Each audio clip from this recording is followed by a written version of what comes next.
Thank you. It's commonly believed that with the atrocities of September 11th, we're entering a new age of terror. It's the title of the first collection of academic essays that came out shortly after September 11th, mostly Yale University faculty. The editors of that collection regarded the anthrax scare, which at that time they attributed to Osama bin Laden, as even more dangerous and ominous than the events of September 11th. According to the consensus on the issue, nothing will be the same as the United States declares a new war on terror, reorienting the course of history. There was a similar consensus at the end of the Cold War. It was assumed that this is going to dramatically change the course of history. In both cases, the judgments seemed rather dubious. In retrospect, the initial skepticism about the end of the Cold War seems to have been verified. The end of the Cold War certainly had introduced changes. It modified pretexts and tactics, but the basic continuities of policy and global history are far more apparent, I believe, and in fact they were evident right away. Discussed this the other day, and I'll be brief, but the first Bush administration, immediately after the fall of the Berlin Wall, issued its National Security Strategy Report, called for a huge Pentagon budget, but now it was not because the Russians are coming. It was because of the technological sophistication of third world powers. That's why we needed the same budget we'd had in the past. We needed the same intervention forces, which, as before, were targeting the Middle East. There's a huge intervention system from Guam to the Azores that essentially targets Middle East oil resources. That's been there for a long time, and that had to stay. However, the reasons were different. The report explained that the serious threats to our interest in the oil-producing regions could not be laid at the Kremlin's door, as had been pretended for the preceding half-century. They also called for maintaining what's called the defense industrial base. It's a euphemism for high-tech industry. Pays my salary, for example. And it's also the core of the what's now called the new economy, for example, almost entirely derives from the dynamic state sector of the economy, much of it under a Pentagon cover, and that has to be retained. In fact, everything was pretty much as before, except for the pretexts. They were all different. It's kind of refreshing in a way. Back in 1990, the end of the Cold War did strip away many layers of illusion and deceit that could have been highly educational for the public, but they were carefully protected. All of this is very rarely discussed. It wasn't reported and is rarely discussed outside of dissident sectors, and those are scrupulously marginalized. And that's actually a necessity in a free society, far more so than in dictatorships or totalitarian states, facts that have been understood for a long time. The fact that the policies reveal fundamental continuity shouldn't really be surprising. Policies are crucially rooted in domestic institutions. They embody a certain distribution of power. These are stable. They face very little change. Therefore, it's no great surprise if policy choices continue within a fairly narrow spectrum, with at most tactical and doctrinal modifications. I think there's good reason to expect the same to be true of September 11th, contrary to usual consensus. And I'm not alone in that. Several leading international relations scholars predicted right away that there will be basic continuity of policy after September 11th, that, quoting now, September 11th would at most further trends already in motion. Happens to be Kenneth Waltz, one of the most distinguished figures in international relations studies. He also, one of the trends that he predicted further that would continue, quoting him now, is proliferation of weapons of mass destruction by countries that know that the United States can be held at bay only by deterrence. That's a comment which has many implications. I'll come back to it. Seems to me plausible, a plausible judgment for essentially the same reasons I mentioned. It's reinforced in this case by the fact that the war on terror was not declared on September 11th, but was redeclared. It was redeclared by pretty much the same people who had declared it 20 years earlier with much the same rhetoric. They are now, many of them, back in power, redeclared the war, and they conducted it through the 1980s for 10 vicious and brutal years. They left a trail of corpses and devastation in Central America, the Middle East, Southern Africa, and elsewhere. It requires considerable historical amnesia to overlook the first phase of the war on terror when the recycled Reaganites redeclare it 20 years later, just as it takes impressive self-discipline not to notice that similar atrocities continued right through the 1990s. To investigate this, it actually suffices to look at the record of leading recipients of U.S. arms. That's a good way to see what policy is like.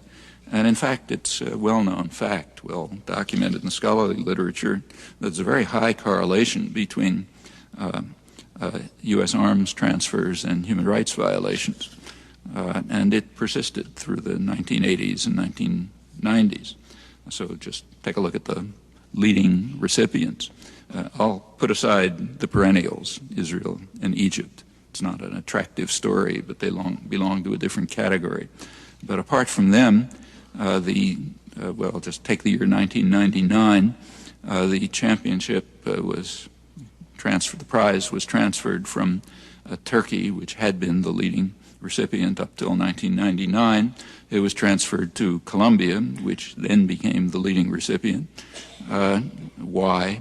Well, Turkey had been carrying out a massive state terror campaign against its Kurdish population, which right through the 1990s, some of the worst atrocities of that grisly decade, but it relied crucially on U.S. arms. About 80% of the arms flow was from the Clinton administration.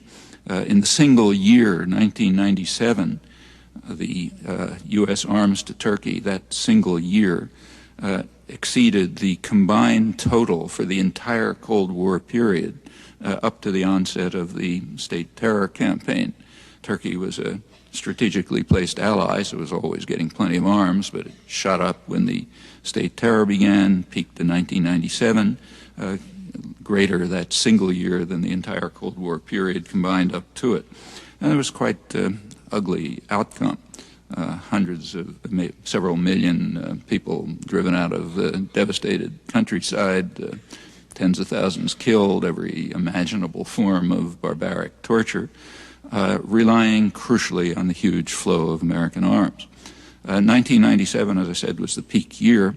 It was an interesting year in other respects. So if you read the world's leading newspaper, the New York Times, 1997, that same year, was the year in which the Times commentators explained to us that U.S. foreign policy was entering into a noble phase with a saintly glow.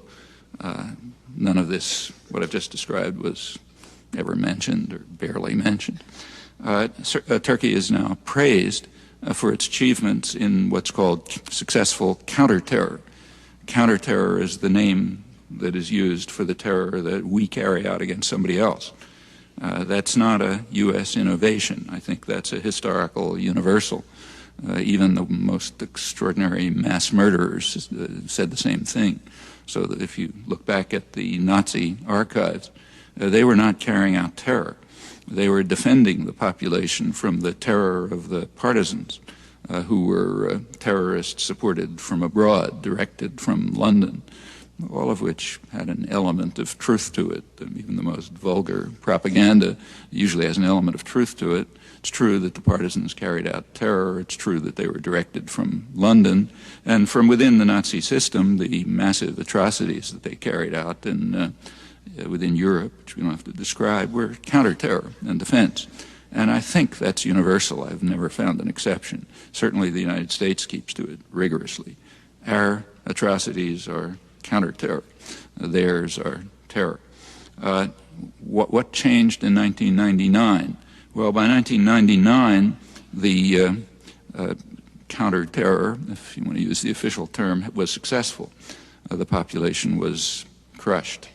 But Colombia, which through the 1990s had the worst human rights record in the Western Hemisphere, and by far was the largest recipient of U.S. Military aid and training, the usual correlation, they had not succeeded in crushing their own domestic populations. Therefore, they had to move up to first place. So Colombia replaced Turkey, and the atrocities there go on and on. Several million people internally displaced, maybe close to 1 million fled the country. Again, it has the level. The political killings are run at the level of maybe 10 or 20 a day. Even the State Department attributes about 80% of them to the military forces and the paramilitaries, which are so closely linked to the military forces that Human Rights Watch, which does some of the major studies on this, describes them as the 6th division of the Colombian Army. The first 5 are the official divisions, and there's the 6th division, which is the privatized version, the paramilitaries to whom a lot of the terror is assigned. If you look over the years, the component of the roughly 80% of the terror that's attributed to the 2 of them, the component attributable to the military is declining, and it's being replaced by the paramilitaries. That's an aspect of what's sometimes called neoliberalism or privatization. You privatize terror by assigning it to paramilitaries. That's pretty standard. It's done by lots of people. Serbs did it, the Indonesians, lots of people. In fact, the United States is doing it in Colombia as well. Part of the atrocities is chemical warfare, which is being carried out under the pretext of a drug war to drive peasants off the land so that multinational corporations can go in and strip mine and take out the resources and destroy peasant agriculture and end up with monocrop agri-export.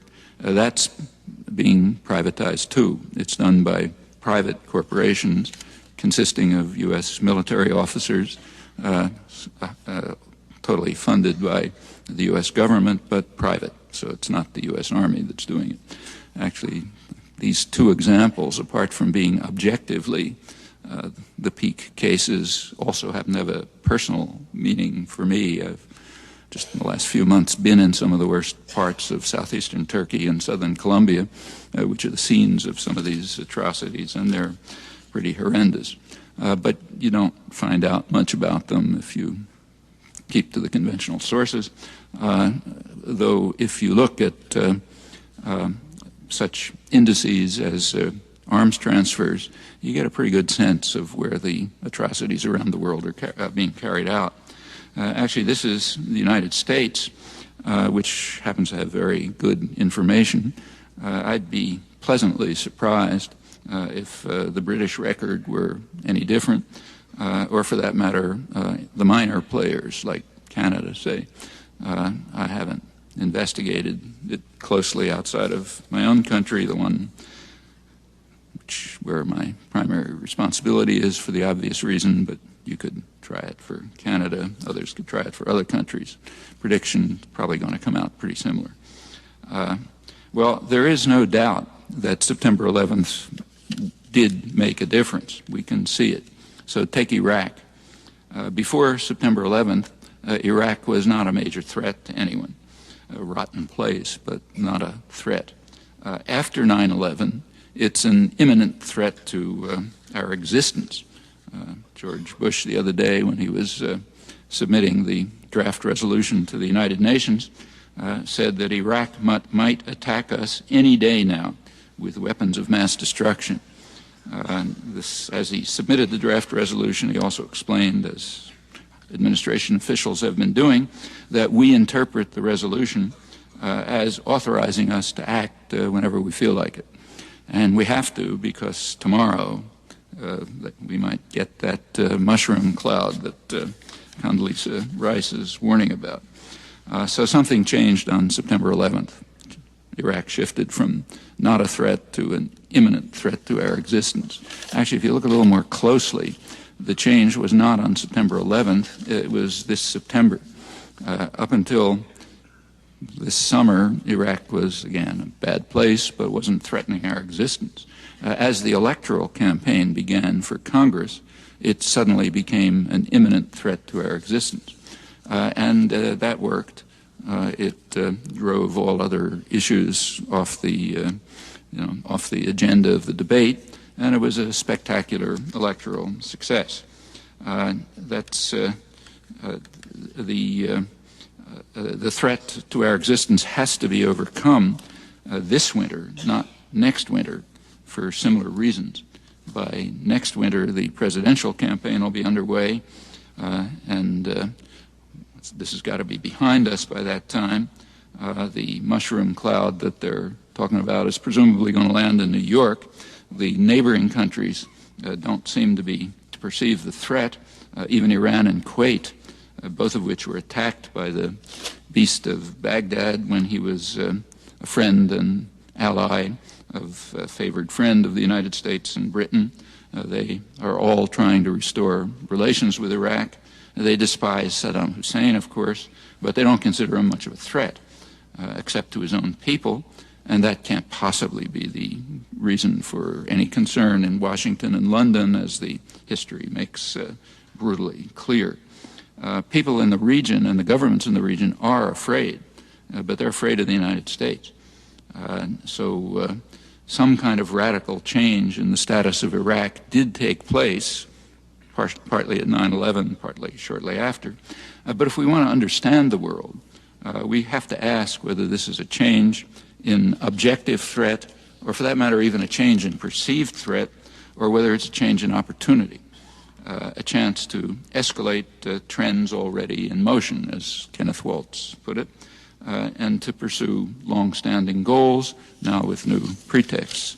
That's an important question, very serious question. It's one that ought to be a central focus of attention, at least for people who want to understand something about the world, not just march in parades, and people who feel some responsibility for their own actions or inaction. So let's proceed. I'll try to answer that question, and others like it.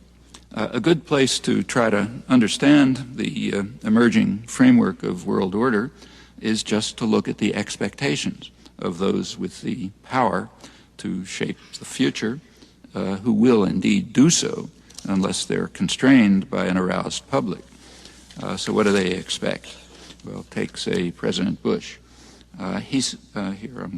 I'll quote things he says about the war on terror, but let me repeat again that the term terror here is being used in a technical sense. It does not refer to terrorism as it's defined in the U.S. Code of Laws or the Army manuals, but rather to a subcategory of terror, the part that they carry out against us, not the part that we and our clients carry out against them, which is typically quite larger.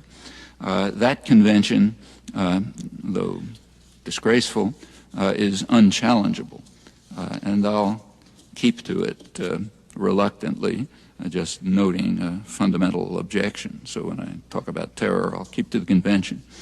Talking about the war on terror, the President says, there is no telling how many wars it will take to secure freedom in the homeland, freedom from terror, that is. And that comment is quite fair. The threats are limitless. They're everywhere. They're even at home. The anthrax scare is a good example. It's been traced back to a federal lab. So if you want to bomb places that are potential terrorist threats, there are plenty of them. You don't have to send the Air Force very far. Furthermore, it's been known for a long time, well before September 11th, that serious terrorist threats, in this special sense of terror, are quite likely to take place. So 4 or 5 years ago, technical papers were circulating in the strategic analysis literature pointing out that the, quote one, that a well-planned operation to smuggle weapons of mass destruction, meaning nuclear weapons, into the United States would have about a 90% probability of success, far higher than a missile attack with or without missile defense. This presumably means smuggling across the porous Canadian border. Although one Harvard specialist, Graham Allison, before September 11th, just to indicate what it was like, suggested that the best way to get a nuclear weapon into New York, a New York hotel room, would be to wrap it in a bale of marijuana and send it through the New York harbor. Figured that'd have a high chance of success. About 4 years ago, so it's again a couple of years before 9/11, MIT Press published a book written by 3 major strategic analysts called America's Achilles Heel. And it was kind of like a guidebook for terrorists. Here's the many things you could do without too much sophistication that would cause massive destruction. The worst are nuclear weapons by a long shot, but others are not very pretty either. And all of this has surely been obvious since 1993. Remember that in 1993, groups closely associated with the ones who are presumably responsible for September 11th, and that come out of the same Afghan operations of the CIA and the British and so on, where they organized radical Islamists through the 1980s. Those groups connected to them, did come very close to blowing up the World Trade Center. And they had much more ambitious plans. This is 1993. They were going to blow up the FBI building, the UN buildings, tunnels under the river, and so on. The Trade Center engineers concluded that with a little better planning at the World Trade Center, they might have killed tens of thousands of people. Well, that was 1993. Since then, no one who even reads the papers, let alone technical papers, could have been very surprised and should be in the future surprised if there are large-scale, unanticipated terrorist attacks, which could be extremely destructive. The fact that one of these attacks was successful on September 11th in a particularly horrifying way, that doesn't actually change the assessment of risk very much. It stays about where it was, and it's a serious risk. Well, there are ways to increase the risk substantially. There are also ways to reduce the risk, and they're both reasonably well understood. So one way to increase the risk was described to Congress by the CIA about a month ago, namely attack Iraq. They pointed out to Congress that if the although they don't have any Iraqi connection to terror now, and one is rather unlikely, incidentally, other global world intelligence agencies agreed in this judgment, France, Britain, and others. But the CIA pointed out to Congress that although there's no terrorist threat from Iraq now, if Iraq is attacked, there very likely will be a terrorist threat. For one thing, such an attack will very likely spawn a new generation of terrorists who are bent on revenge, maybe all over the world, and it could set off terrorist attacks that are already planned. Maybe there is a nuclear bomb already put together in a New York hotel room, nobody knows, but remember the 90% probability of success, and it could be there as a deterrent.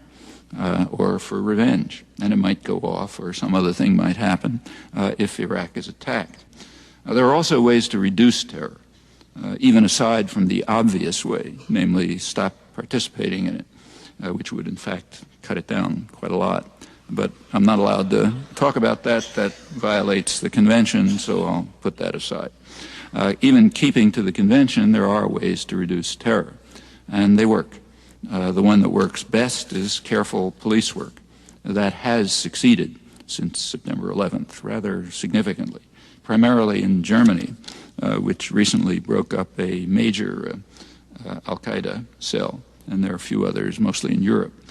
In contrast, bombing Afghanistan apparently had little effect and may have increased the threat, at least so U.S. intelligence believes, the FBI and the CIA. That's not a great surprise, actually. The role of Afghanistan in international terrorism was never very clear. How unclear it is was reported by the head of the FBI, Robert Mueller, when he testified to Congress a couple of months ago in early June. He informed Congress that the FBI now believes, that's his word, the FBI now believes that the September 11th plot might have been hatched in Afghanistan, but that the implementation and the funding were in Germany and the United Arab Republics. That's 8 months after the bombing of Afghanistan. We've gotten as far as believing that maybe the plot was hatched there. That does raise the question, why bomb? The answer is not to get rid of the Taliban. That was not a war aim. That was thrown in at the end, practically at the end of the war. One suggestion was made by Abdul Haq, who was one of the most highly respected of the Afghan leaders struggling against the Taliban, highly respected by the United States and, in fact, by the new government. Like quite a few other anti-Taliban Afghan leaders, he was bitterly opposed to the bombing because he said it's undermining their efforts to overthrow the Taliban leadership, which of course they despised, to overthrow it from within, something which they thought was quite possible. But this is undermining the efforts. So what's his explanation for why the U.S. is bombing? Well, he said the U.S. is trying to show its muscle, score a victory, and scare everyone in the world. If that was the goal, they succeeded in that at least. Well, that's one analysis from an interesting source. But putting such analyses aside, there is a way to reduce terror, careful police work. That does have an effect. Another way to reduce terror, if you're serious about it, is to pay some attention to the people who have the most experience in the matter. So take, for example, the head of the Israeli secret police, Shabak, which basically runs the occupied territories, Ami Ayalon, who was head of the secret police up till 2000. He pointed out that those who want victory against terror want an unending war unless they're willing to address underlying grievances. The Bush planners understand that very well, but they don't want to address the underlying grievances. In contrast, an unending war would not be so bad, in fact, kind of essential for radical nationalists who have, I'm quoting again, who have adopted the classic modern strategy of an endangered right-wing oligarchy, which is to divert mass discontent into nationalism through fears of an external enemy that they conjure up. I'm quoting the same senior associate of the Carnegie Endowment. That's one of the reasons why the United States, why the world, much of the world, does regard the United States as a menace to itself and to mankind, quoting him again, if it continues on the present course. And there's nothing particularly novel about this. It's an old story.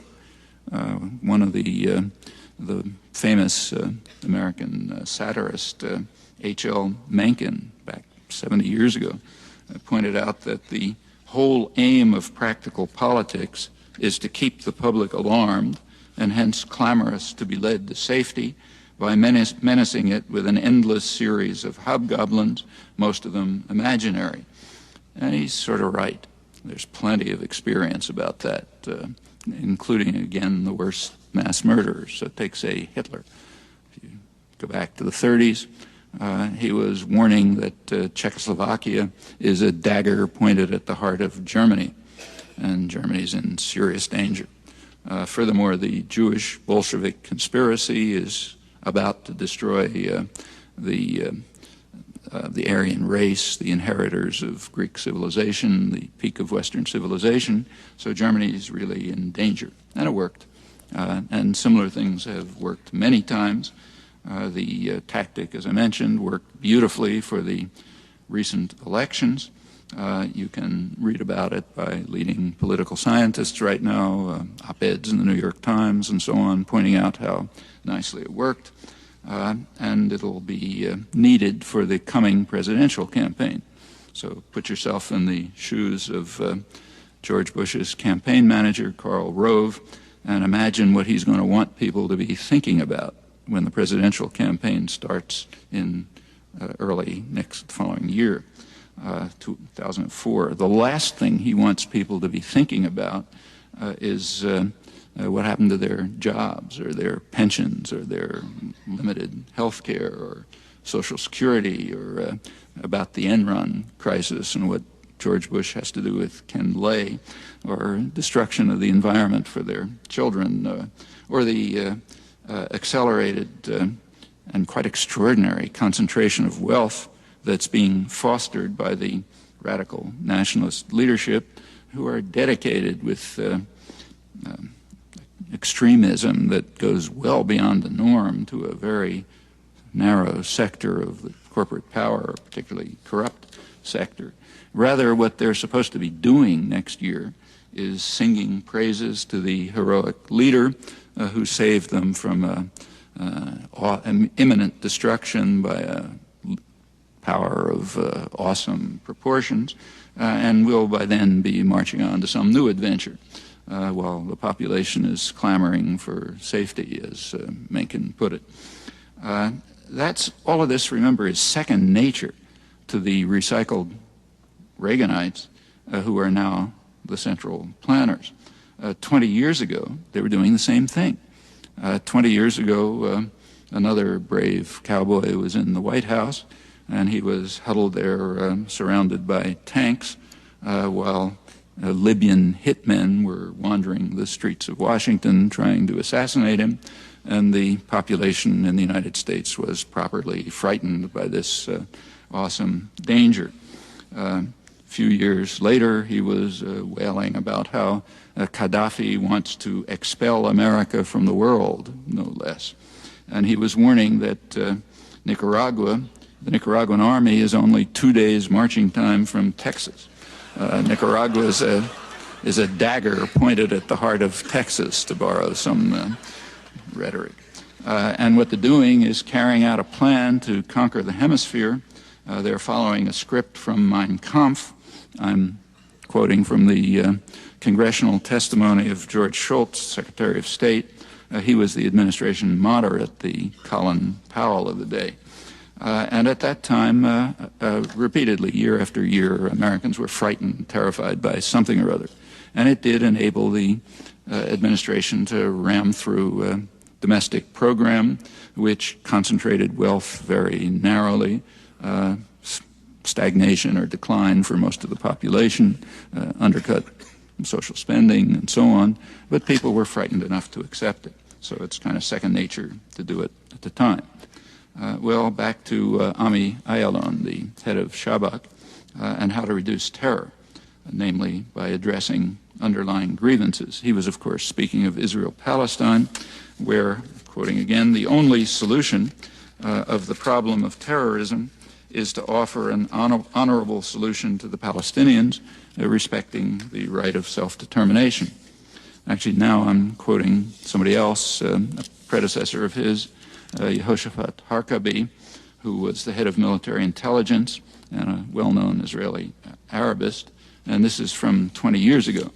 That's after another shocking outburst of settler and army violence in the territories, and that was at a time when Israel still remained complete immunity from retaliation from within the territories to the harsh and brutal practices it was carrying out, including taking the land and the resources. This was all thanks to U.S. support. Otherwise, they can't do a thing. They can go as far as the U.S. supports them and permits, not any further. Well, the immunity lasted until very recently, a couple of years ago, and therefore the violence and repression were considered quite unproblematic by American elite opinion. That takes us back to the definition of terror. Then it was something that we're doing to them, so it's okay. But once the immunity is lost, then there's something that they're doing to us, maybe a fraction of what we've been doing to them, and that's horrendous. Again, usual situation. Unless one addresses grievances and finds the legitimate ones and deals with them, it is true that you will enhance terror. The way to reduce terror is to pay some attention to the grievances and try to address them. It's not going to get rid of everything, but it's an effective way to reduce terror, as anyone who's seriously concerned about doing this, like the high intelligence and military echelon in Israel, understands very well. And it was true in Northern Ireland, it was true in South Africa, and it's quite general. Unfortunately, it was not recognized in Northern Ireland and South Africa until after a great deal of violence and suffering. But when the grievances began to be addressed, there was some step forward. And that generalizes in pretty obvious ways. So in serious scholarship, it's recognized, quoting again, that unless the social, political, and economic conditions that spawned al-Qaeda and other associated groups are addressed, the United States and its allies will continue to be targeted by terrorists. Happens to be a University of Texas specialist on the topic, but it's very common in the scholarly literature. It's only intellectuals who are posturing before the galleries who sink to such mindless absurdities as charging that explanation is justification, or to claims about how it's all their fault. We play no role by definition, since we're so obviously good, maybe even magnificent. That's the common stance of the powerful through the ages. We're not breaking any new ground, just replaying an old record. In fact, the commitment to this is so strong that even the crucial internal U.S. government record, which has been known for years at the highest levels, even that has to be rigorously suppressed. So take the question that George Bush asked, why do they hate us? Answer, because we're so good, remember that. Well, he was not the first president to ask that question. That question, for example, was asked by President Eisenhower in 1958, in secret, but it's been public for 10 years.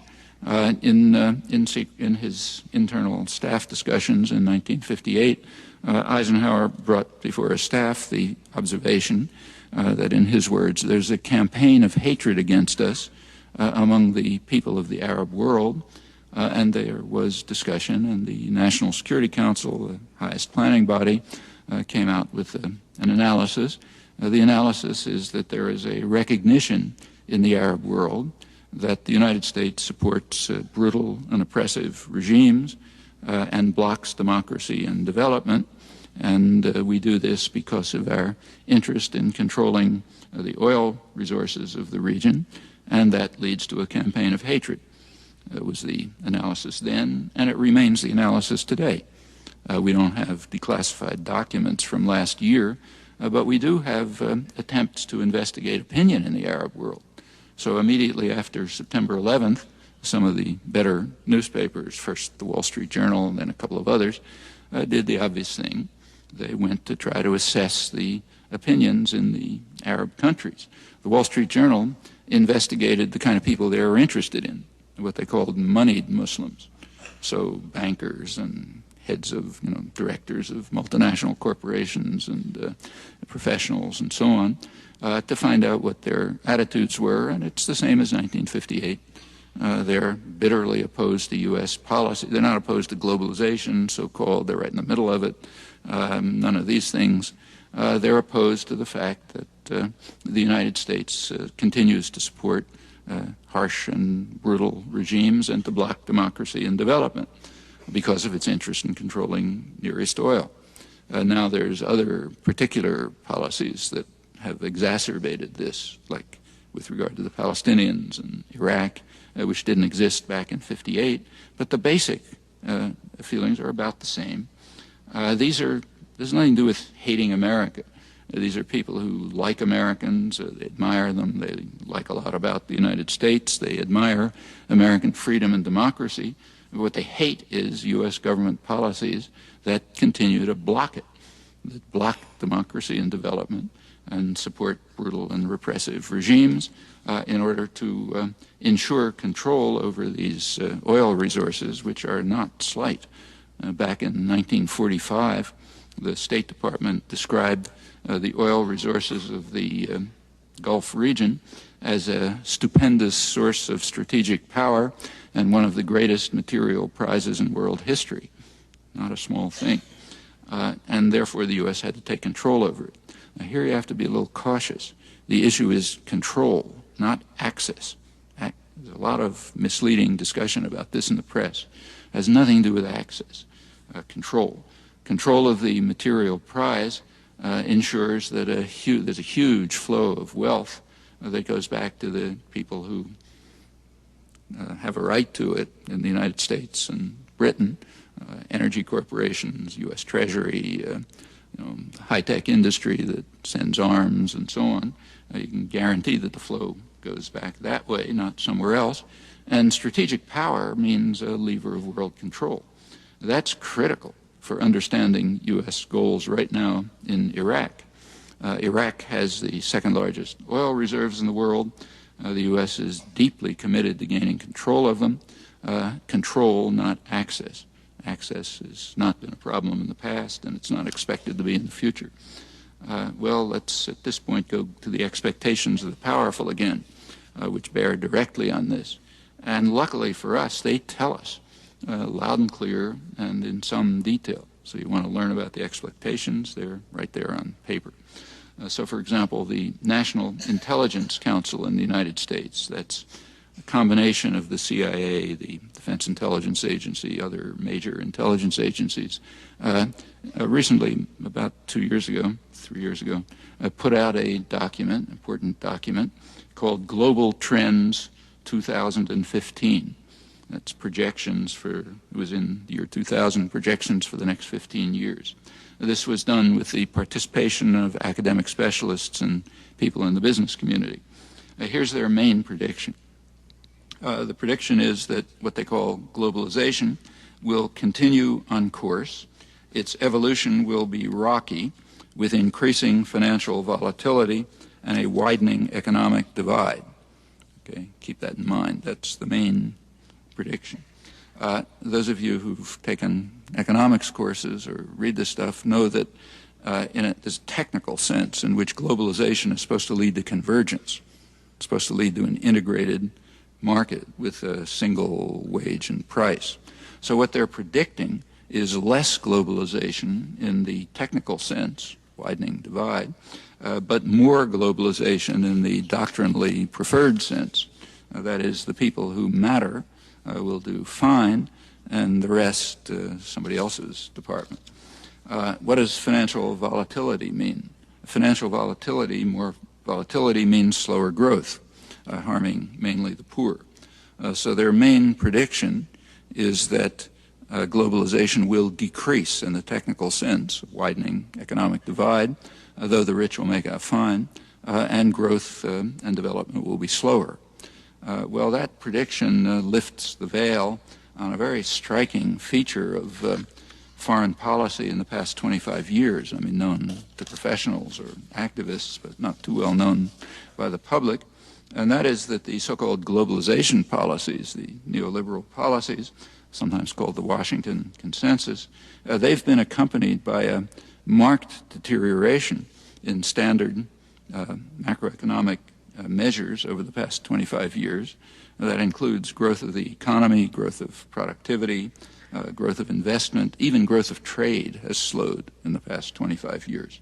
There's been stagnation for most of the population, a much higher workload, lower benefits, a highly concentrated wealth. That's true of the richest country in the world, dramatically, but it's rather general throughout the world, apart from countries that just didn't follow the rules. The generalization is quite strong. In fact, rather striking is the fact that the regions of the world that followed the rules most rigorously, like Latin America, are the ones that suffered the most. And the ones that largely ignored the rules, like East Asia, they did pretty well. They escaped the general decline, and in fact sometimes did extremely well. That's one aspect of so-called globalization, which has nothing to do with globalization. It has to do with a very specific form of international economic integration. Even more striking is the way in which the neoliberal policies, including financial liberalization, undermine democracy. In fact, that's sort of their main purpose and effect.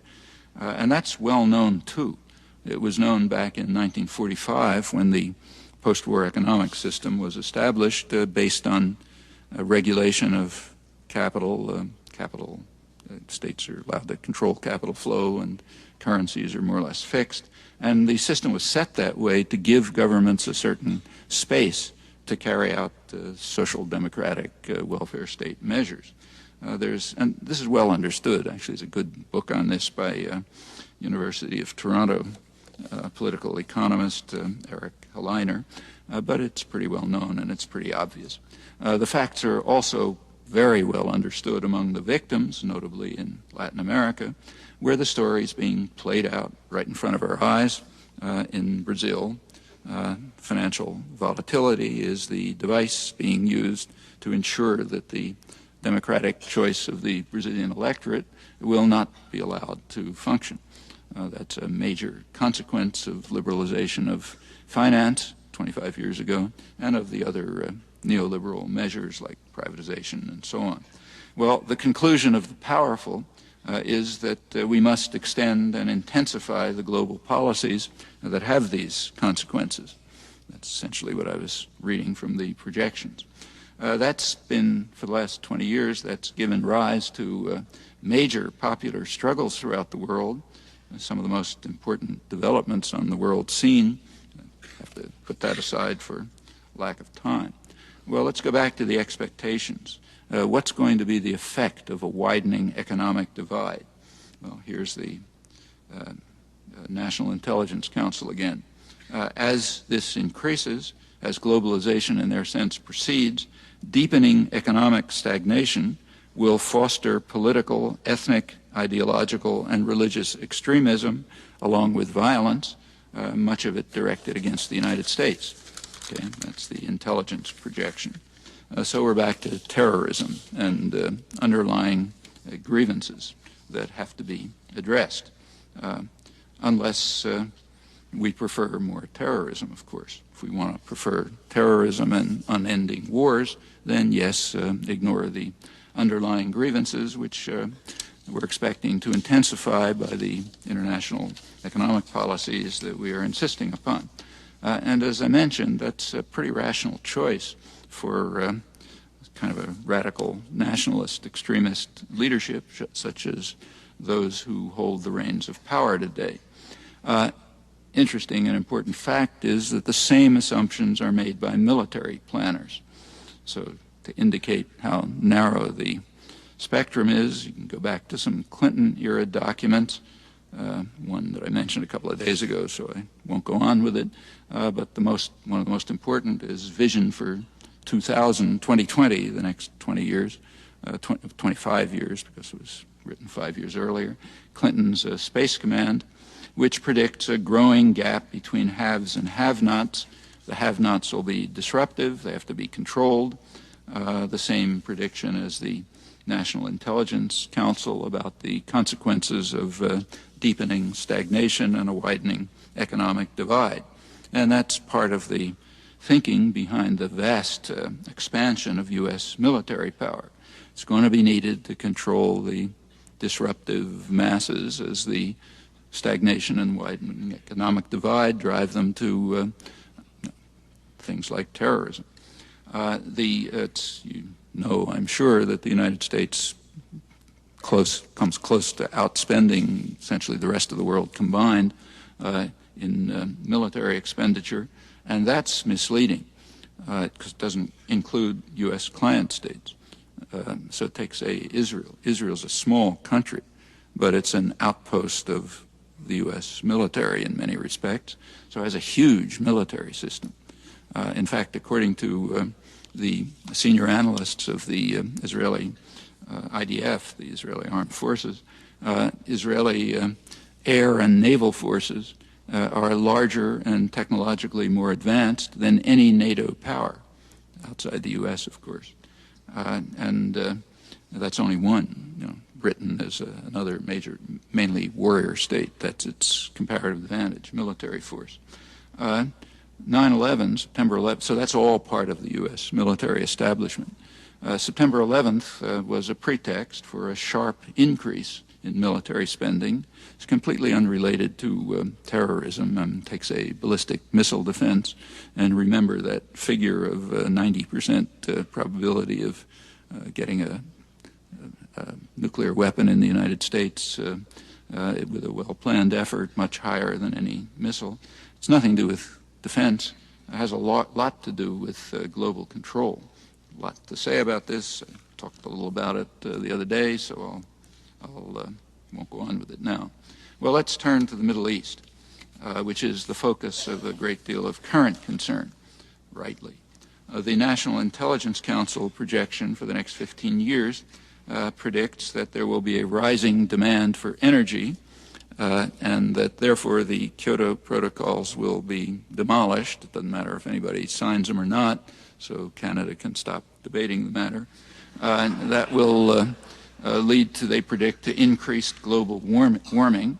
One of the major arguments for a war in Iraq is that when the U.S. regains control over Iraqi oil, it'll be able to lower the price to help increase the rising demand and the destruction of the environment, another threat to survival, but again, rational within a kind of lunatic framework. The National Intelligence Council goes on to say that the Persian Gulf region will see large increases in oil production capacity and will rise in importance to the world energy markets, and therefore the U.S. must control them, as it has since the Second World War. That's the stupendous source of strategic power and so on. They go on to predict that the U.S. itself is not going to rely on Middle East oil. Rather, it's going to rely on more stable sources in the Atlantic Basin, like Brazil and the rest of Latin America and West Africa and Canada. Nothing new about this. After World War II, the United States was the major oil, North America was the major oil producer till about 1970. The U.S. didn't use a drop of Middle East oil. Since that time, the main importer into the United States has usually been Venezuela. But this had nothing to do with the need to control Persian Gulf oil, or by now such secondary sources as Central Asian oil and others. The goal is control, not access. That has always been understood and is completely explicit and is completely understandable. So again, in 1958, when there was some disruption in the system, President Eisenhower reiterated his view that the Persian Gulf oil-producing region is the most strategically important area in the world, and to lose control of this strategic position and the resources of the Middle East would be worse than the loss of China. Notice that he's talking about control, not access, because the U.S. didn't use any of that oil and had no expectation of doing it, but control is what mattered then, and it's what matters now. Well, the coming war in Iraq, this is one of the underlying factors, almost undoubtedly. There are pretexts that are offered. You've heard them all. It's pretty hard to take them seriously, I think. I can return in discussion if you like. But there are reasons, good reasons. One of them is the long-standing commitment to regain control over the stupendous source of strategic power and one of the greatest material prizes in world history. September 11th offered a pretext for that, incidentally offered a similar window of opportunity for lots of other countries. So Russia, for example, increased its atrocities in Chechnya, under the pretext of a war on terror, expecting correctly to get authorization from Washington. China did the same thing in Western China. Indonesia did the same thing in Aceh. Israel did the same thing in the occupied territories, and you can run down the list. For the United States, too, it offered a pretext to pursue more actively policies that were already there. Domestic political considerations dictate the timing. It has to be this winter. Next winter's too late, not because of the mushroom cloud, but for more mundane reasons like the presidential election. There is a security issue, serious one. It's necessary to secure the domestic economic program of service to a very narrow sector of unusually corrupt corporate power, along with a continuing assault against the general population, and also the global dominance based on absolute military superiority. That program has to be secured for another 4 years, and that's a security problem, but it's the only major security problem. The plans now underway are expected to increase the threat to the United States, but it's just a secondary matter. Well, by next year, the next phase of the program might well be underway. Israel's air and naval forces, and remember their scale, over 10% of them are permanently based now in eastern Turkey, in the huge U.S. military bases there.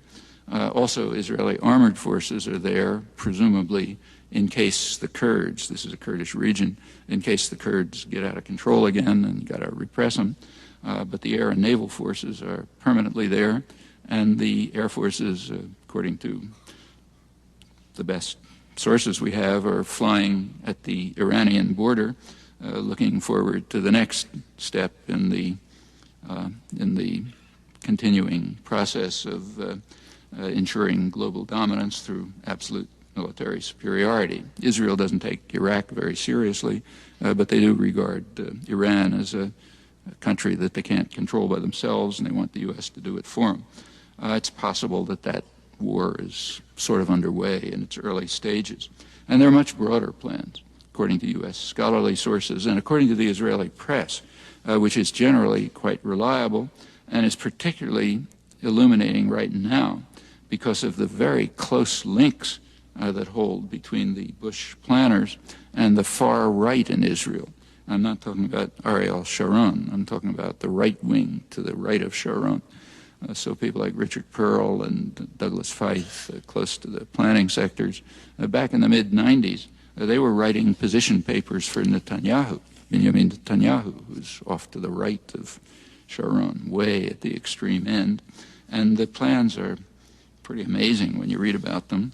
They've been harshly criticized by the most influential U.S. strategic analysts who are warning the government not to be caught up in what they call, some quoting one calls, the neocon fantasies of sillier armchair strategists and more vocally irresponsible hardliners.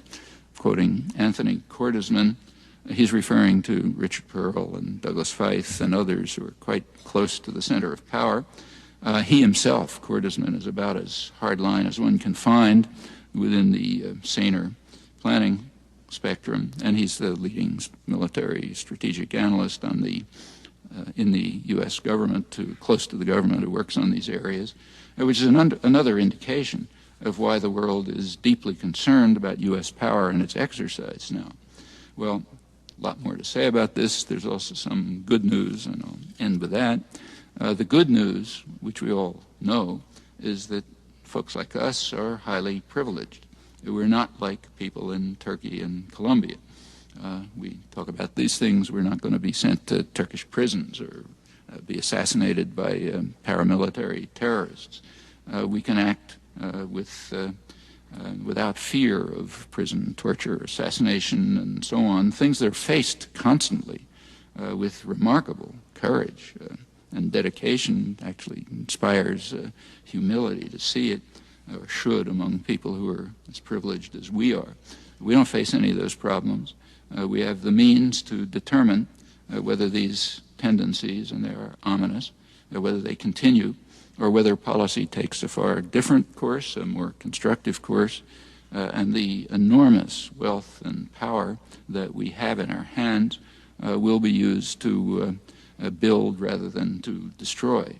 And in a Russell lecture, it should be unnecessary even to bring any of this up.